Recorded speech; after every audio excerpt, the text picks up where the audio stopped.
তলৈ স্বাগতম মই অভিলাষ আৰু লৈ আহিছো এটা গুৰুত্বপূৰ্ণ খবৰ প্ৰধানমন্ত্ৰী নৰেন্দ্ৰ মোদী আৰু জ্ঞান মুফতিৰ সৈতে বৈঠকত মিলিত হৈছে গুৰুত্বপূৰ্ণ বৈঠকত মিলিত হৈছে আৰু দেশৰ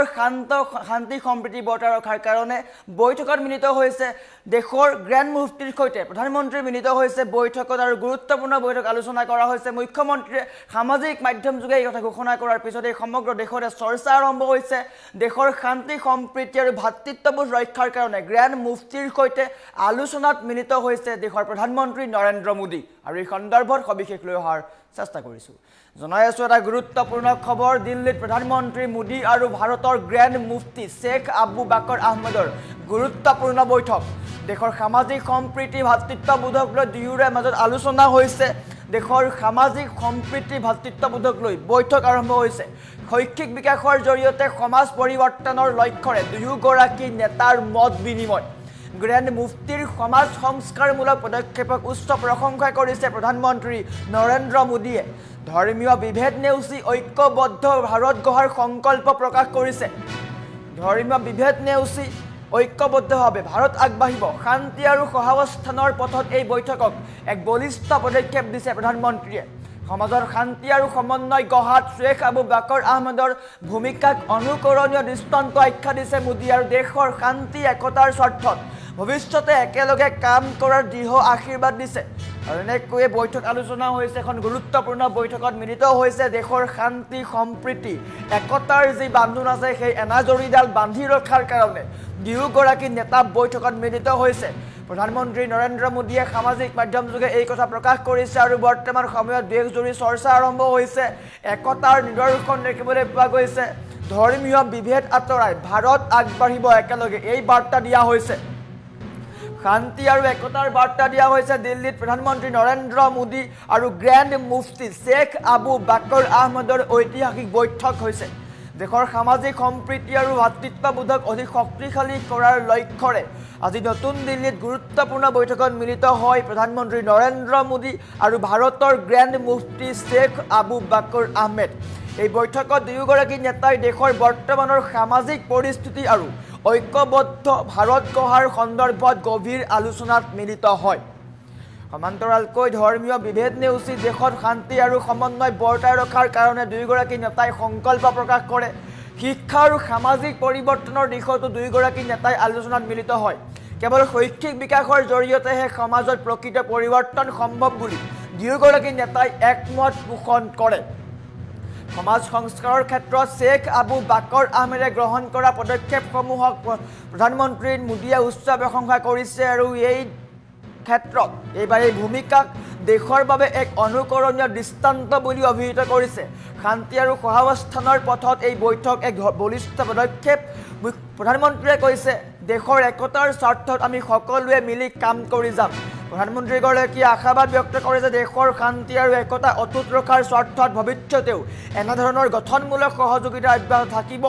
আৰু এই বৈঠকে দেশৰ ধৰ্মীয় আৰু সামাজিক ক্ষেত্ৰত এক ইতিবাচক বাৰ্তা প্ৰেৰণ কৰিব বুলি সকলোৱে কৈ আহিছে আৰু বৰ্তমান সময়ত এই বৈঠকক লৈ চৰ্চা হৈছে আলোচনা হৈছে গ্ৰেণ্ড মুফতিৰ সৈতে শেখ আবু বাকৰ আহমেদৰ এক গুৰুত্বপূৰ্ণ বৈঠক হৈছে আৰু এই বৈঠকত দেশৰ শান্তি সম্প্ৰীতি ভাতৃত্ববোধ ৰক্ষাৰ কাৰণে আলোচনাত মিলিত হৈছে দুয়োগৰাকী নেতা দেশৰ প্ৰধানমন্ত্ৰী নৰেন্দ্ৰ মোদী আৰু গ্ৰেণ্ড মুফতি শেখ আবু বাকৰ আহমেদ গুৰুত্বপূৰ্ণ বৈঠকত মিলিত হৈছে আৰু গ্ৰেণ্ড মুফতিক লৈ সকলোৱে গৌৰৱান্বিত কৰিছে গতিকে এটা গুৰুত্বপূৰ্ণ খবৰ দেশৰ ৰাজনীতিৰ গুৰুত্বপূৰ্ণ খবৰ প্ৰধানমন্ত্ৰী নৰেন্দ্ৰ মোদী আৰু গ্ৰেণ্ড মুফতি বৈঠকত মিলিত হৈছে ঐতিহাসিক বৈঠক বুলি ক'ব লাগিব একতাৰ নতুন দিগন্ত বুলি ক'ব লাগিব আৰু বৰ্তমান সময়ত প্ৰধানমন্ত্ৰী নৰেন্দ্ৰ মোদীয়ে দিল্লীত এই বৈঠক অনুষ্ঠিত হৈছিলে এখন গুৰুত্বপূৰ্ণ বৈঠক আৰু এই বৈঠকৰ পিছতেই দেশৰ ভাতৃত্ববোধ শান্তি সম্প্ৰীতি সকলো আৰম্ভ হ'ব ভাৰতৰ গ্ৰেণ্ড মুফতি শেখ আবু বাকৰ যাক AP আবু বাকৰ মুছলিয়াৰ নাম বুলিও জনাজাত বা এগৰাকী প্ৰভাৱশালী ইছলামিক পণ্ডিত হয় শিক্ষাবিদ আৰু সমাজ সংস্কাৰক হয় তেওঁৰ জন্ম হৈছিল 1939 চনত কেৰালাত আৰু বৰ্তমান সময়ত এইগৰাকী গ্ৰেণ্ড মুফতিৰ সৈতেই বৈঠকত মিলিত হৈছে প্ৰধানমন্ত্ৰী নৰেন্দ্ৰ মোদী গ্ৰেণ্ড মুফতিগৰাকীৰ যদি শৈক্ষিক অৱদানৰ কথা ক'বলৈ যাওঁ তেন্তে তেওঁ কেৰেলাৰ কালিকটত অৱস্থিত বিখ্যাত ইছলামিক শৈক্ষিক প্ৰতিষ্ঠান মাৰ্কাজু সাকুৱাফিয়া সুন্নিয়া প্ৰতিষ্ঠাপক আৰু কুলপতি। এই প্ৰতিষ্ঠানটোৱে কেৱল ধৰ্মীয় শিক্ষাই নহয়, আধুনিক শিক্ষা, কাৰিকৰী প্ৰশিক্ষণ সকলো ক্ষেত্ৰতে কাম কৰি আহিছে। সমান্তৰালকৈ এটা গুৰুত্বপূৰ্ণ খবৰ, আন্তঃৰাষ্ট্ৰীয় স্বীকৃতিও লাভ কৰিছে এইগৰাকী গ্ৰেণ্ড মুফতিয়ে। এইগৰাকী গ্ৰেণ্ড মুফতিয়ে বিশ্বৰ আটাইতকৈ প্ৰভাৱশালী 500 গৰাকী মুছলমান ব্যক্তিৰ ভিতৰত এজন হিচাপে কেইবাবাৰো স্থান লাভ কৰিছে। তেওঁ বিভিন্ন আন্তঃৰাষ্ট্ৰীয় সন্মিলনত ভাৰতক প্ৰতিনিধিত্ব কৰি আহিছে আৰু দেশলৈ শান্তি আৰু মানৱতাৰ বাৰ্তা প্ৰেৰণ কৰিছে।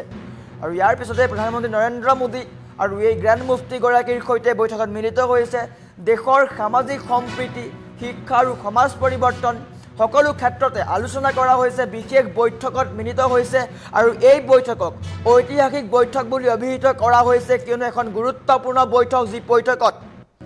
দুগৰাকী নেতা মিলিত হৈছে, গ্ৰেণ্ড মুফতি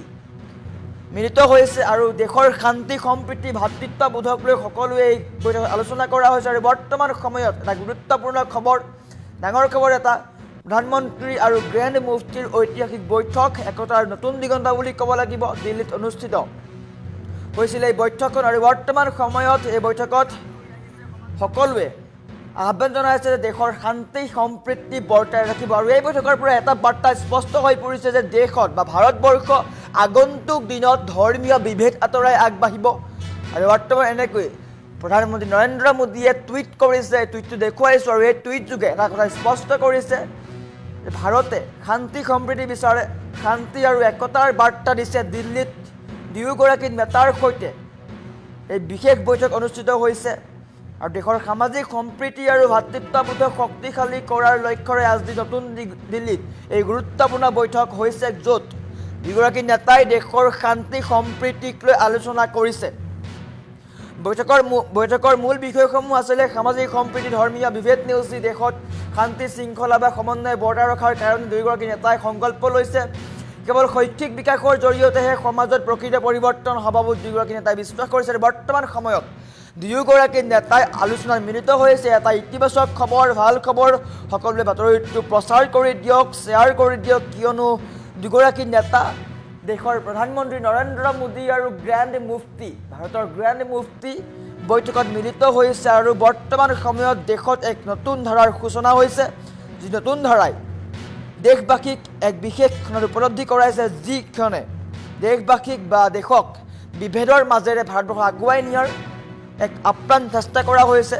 বিভেদ আঁতৰাই ভাৰতবৰ্ষক শান্তি সম্প্ৰীতিৰ মিলনভূমিৰে সকলো একতাৰ দোলেৰে আগুৱাই নিয়াৰ কাৰণে এই প্ৰয়াস কৰা হৈছে। আৰু এনেকৈয়ে দুয়োগৰাকী নেতাই বৈঠকত মিলিত হৈছে। দেখুৱাইছোঁ দৃষ্টান্ত, এফালে নৰেন্দ্ৰ মোদী আছে আৰু আনফালে গ্ৰেণ্ড মুফতিগৰাকী আছে আৰু দুয়োগৰাকীয়ে বৈঠকত মিলিত হৈ এক বিশেষ বাৰ্তা দিছে, যি বাৰ্তাই প্ৰতিগৰাকী ভাৰতীয় নাগৰিকক এক বিশেষ ক্ষণত বা নতুন ভাৰতৰ দিশ চোৱাত সহায় কৰিব।